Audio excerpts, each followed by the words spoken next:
Hi, everybody, and welcome to another episode of The Coastal Mind here from Myrtle Beach, our studios at WBTW. We are joined again by my friend, and I like to call her a mental health guru. Let's check in and see how she feels about me saying that.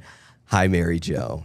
I'm all good, Edward. You're good. I'll say guru. I'm good. Okay, you're my mental health guru. I like it. Good to see you again. Good to From see your you. home office. We love the background there. Yes, thank you. I put that sticker up all by myself. See, and like I was telling you, that's better than I've done. I have white walls, and that's about it. And so I'm not even that handy. So I'm very proud of you, Mary Jo. Thank you. Thank you. Mary Jo, let's get right into what we wanted to talk about today was youth and violence. We have an issue with it here in the Myrtle Beach area.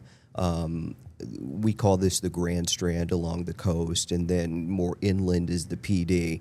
And we're having issues with youth violence in both places. And we're seeing this play out across the country. You and I have talked about this before. So let's dive into what we think some of the youth violence issues are that we're dealing with. So, you know, every situation is different, but from your standpoint, what would you say we're dealing with when it comes to youth, gun violence, and really it's them not being able to regulate their emotions, right? Absolutely. From a mental health perspective, and, certainly there's a lot of variety of areas that contribute to the violence. Let's talk about that. We put things in categories of good or bad. What should we be doing? They just are. There are no good or bad feelings. But how do we get a child to that point? And, we're dealing with teenagers now who are going out and shooting people. We had an officer-involved shooting here.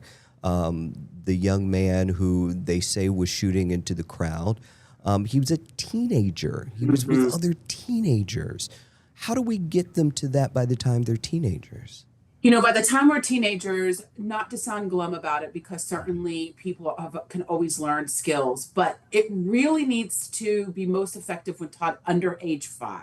And we've talked about that, how anger always has an accompanying emotion or feeling with it. It's not just anger, ever. Ever. No, anger is usually attached to sadness or fear or frustration. We're dealing with parents, many of whom were not raised like that. They were raised with those phrases that you mentioned in the beginning.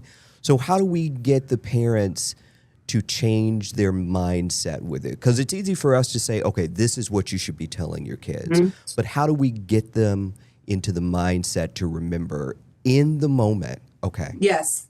Yeah. I mean, here we always have to start with self-awareness and modeling. No, get into what's making that child react that way to whatever's going on. This is not a problem, we've talked with law enforcement and prosecutors here, but this is not a problem you can prosecute your way out of, right? You have an extensive background with this. Well, 100%. I've worked with the youth and juvenile court. When we come back, Mary Jo, I want to talk about something that I've been thinking about, and it's with schools and the way we're teaching our children and the way we teach boys versus girls. Yeah. And I want your take on that. So we're going to take a quick break. Let me find my bump shot here, and we'll take a quick break, and then we'll come right back with the Coastal Mind.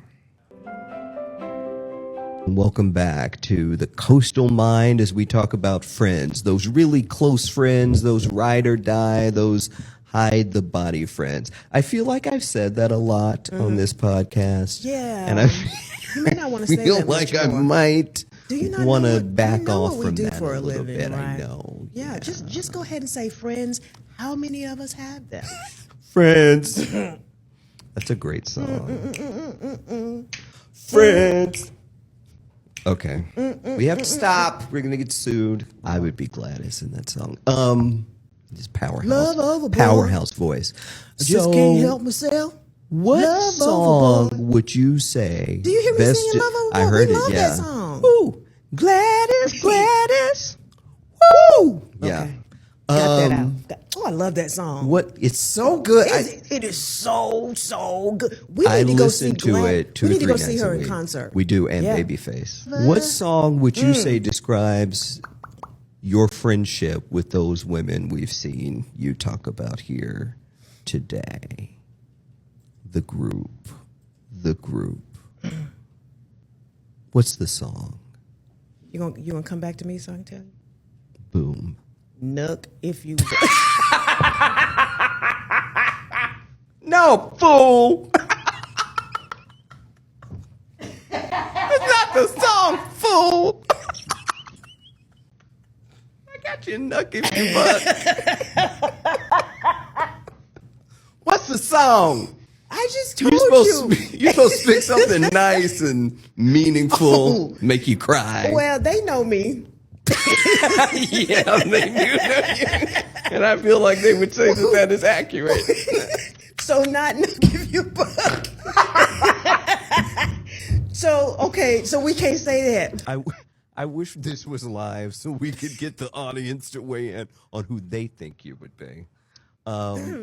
I thought Right. and still think that you would be Blanche.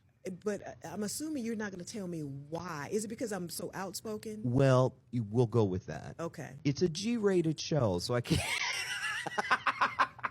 I can't get into all of the reasons you would specifically be Blanche. That offends but me. definitely Blanche. That offends me. And you would be Sophia.